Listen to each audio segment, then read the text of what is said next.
In questo video voglio parlarti di questi, ovvero i mic booster. A prescindere dalla marca e del modello, voglio parlarti del fatto che oggi questi dispositivi non hanno alcun senso e molto probabilmente se l'hai comprato, forse hai buttato via soldi.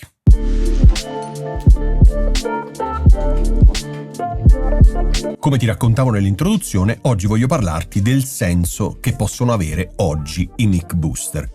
E nello specifico questo qui è un Feted della Triton Audio, ma non è importante la marca e il modello, c'è della Clark Technics, c'è della Cloud Lifter, c'è della S Electronics, cioè ogni brand fa questo tipo di dispositivo. Che cos'è un mic booster? Un mic booster è nient'altro che un preamplificatore. I preamplificatori di solito vanno dai 25 ai 28 dB, aggiunge gain alla scheda audio. Mi spiego meglio. Quando hai per esempio microfoni come lo Shure SM7B che richiedono una preamplificazione, è scritto sul sito di Shure, di almeno 60 dB, non perché lo Shure SM7B abbia bisogno di 60 dB, però si consiglia di averne almeno 60 per avere un suono più pulito. Poi arriviamo e ti spiego tutto nel dettaglio. Questi preamplificatori che cosa fanno? Si mettono tra il microfono e la scheda audio in modo tale che tu possa non alzare al massimo la scheda audio e quindi avere un suono più pulito. Perché che cosa accade? Se tu compri, io ti faccio l'esempio dello Shure SM7B perché è il microfono che più di tutti necessita di spinta da parte della scheda audio. Quindi che cosa succede? Compri questo microfono perché è figo, perché ce l'hanno tutti, perché lo vuoi anche tu, lo colleghi alla tua scheda audio, alzi al massimo il volume e corri il rischio che o il volume comunque non è forte abbastanza o sicuramente al 100% introduci un sacco di rumore. Perché ovviamente più alzi il volume, più qualunque preamplificatore, anche i migliori, introducono rumore. Quindi se tu compri una scheda audio super avanzata, introduci poco rumore, se hai una scheda audio super economica, introduci tanto rumore. In ogni caso, introduci rumore, quindi più alzi il gain, più rumore introduci, ok? Quindi questi dispositivi che cosa fanno? Ti permettono di collegarsi tra il microfono e la scheda audio in modo tale che arriva il microfono, il segnale del microfono a questo preamplifica di 25, 27, 30, 28 dB e la scheda audio non deve alzare al massimo, ma deve alzare, dipende dal preamplificatore della scheda audio. Chiaro? A cosa servono questi? E tu mi dirai, Ale, ma scusa, per come mi hai detto sono importantissimi. Sì, erano importanti fino a qualche tempo fa. Adesso che cosa sta succedendo? Sta succedendo che le schede audio, e ti metto qui uno screenshot con alcune delle schede audio principali, hanno già abbastanza gain.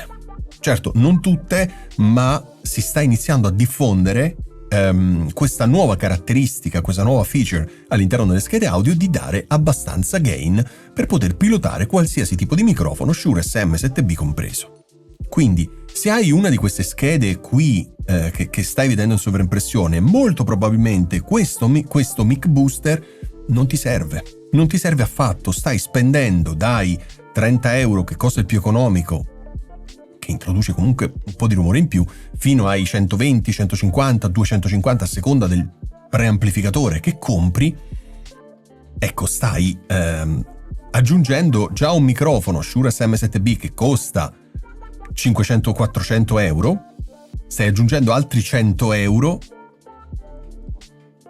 Tanto valeva cambiare la scheda, perché molto probabilmente la tua scheda audio con 100 euro, 120, 150, te la compravi decente e non avevi bisogno di questo. Quindi un cavo in meno e un segnale più pulito, perché ovviamente più cavi aggiungi, più intermediari all'interno della catena aggiungi, più inevitabilmente qualsiasi dispositivo, anche il migliore al mondo, introduce rumore. E con i dispositivi super costosi, super professionali si introduce poco rumore, con i dispositivi super economici si introduce tanto rumore. Quindi una cosa è avere il microfono che col cavo va alla scheda audio, una cosa è avere il microfono che col cavo va al preamplificatore, il preamplificatore col cavo va alla scheda audio.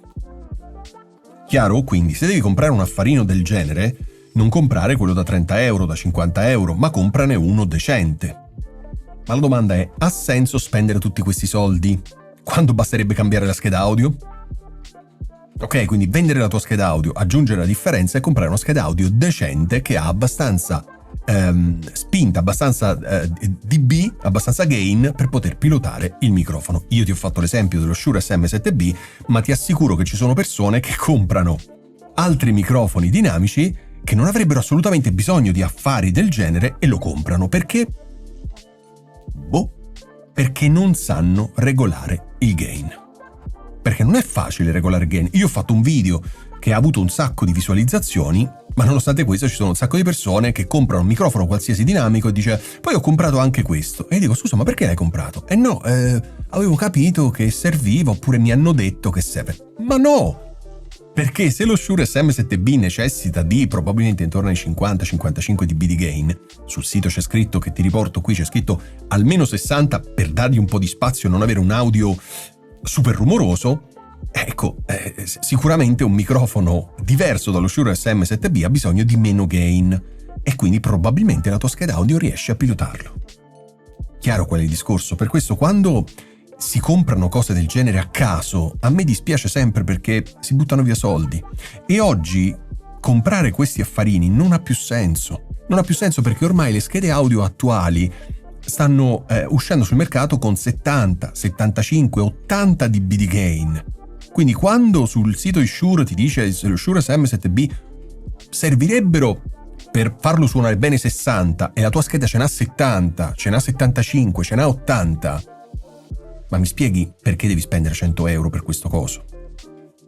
Chiaro? Volevo fare questo video, ci tenevo, è un video breve ovviamente, però ci tenevo a raccontarti questa cosa perché a me dispiace sempre quando si fanno le cose a caso. Perché purtroppo c'è tanta improvvisazione, come in tutti i settori, c'è tanta improvvisazione anche in questo. Quindi si compra un microfono e si pensa che questo... Spesso mi fanno le domande pensando che questo faccia suonare meglio il microfono. No, l'ho comprato perché così il microfono suona meglio. Ma hai capito che cos'è, a che cosa serve? Questo non fa suonare meglio, aggiunge gain, aggiunge volume, non suona meglio. E dico, ma perché improvvisate? Cioè, perché improvvisate quando... Non dico che dovete pagare una consulenza con me, sarebbe troppo, sarebbe sperare troppo. Ma ci sono video gratis sul mio canale, come su altri canali, dove vi spiegano come scegliere il microfono anche in funzione della scheda audio, come comprare questi laddove serve o come in questo video non comprare questi perché ormai il presente, non il futuro, il presente è schede audio che hanno abbastanza gain per poter pilotare tranquillamente qualsiasi microfono, Shure SM7B compreso. Spero che questo video sia stato chiaro. L'obiettivo qual è? Quello di non farti spendere soldi a vuoto. Ok? Quindi se proprio vuoi comprare lo Shure SM7B, comprati una scheda audio decente, comprati una scheda audio che ha senso, non comprare un microfono da 400 euro e poi ti compri una scheda cinese, è capitato anche questo, da 30-35 euro. Non ha senso, perché tu pensi che il microfono si vede, quindi deve essere figo, la scheda audio non si vede, quindi posso comprare una cosa pessima. E no, perché non ha senso. Poi magari ci compri anche questo, spendi altri 100 euro, insomma, combini un pasticcio infernale. Quindi, mi raccomando, segui quello che ti ho detto in questo video perché io ti ho lasciato a schermo, ma se non dovessi credere ai dati che ti ho dato, vai sui siti dei costruttori e troverai le stesse informazioni perché da lì li ho prese. Quindi capisci bene che la matematica non è un'opinione. Spero. Ok? Grazie mille per aver guardato questo video. Se hai dubbi, domande, curiosità, commenta. Altrimenti noi ci vediamo prestissimo.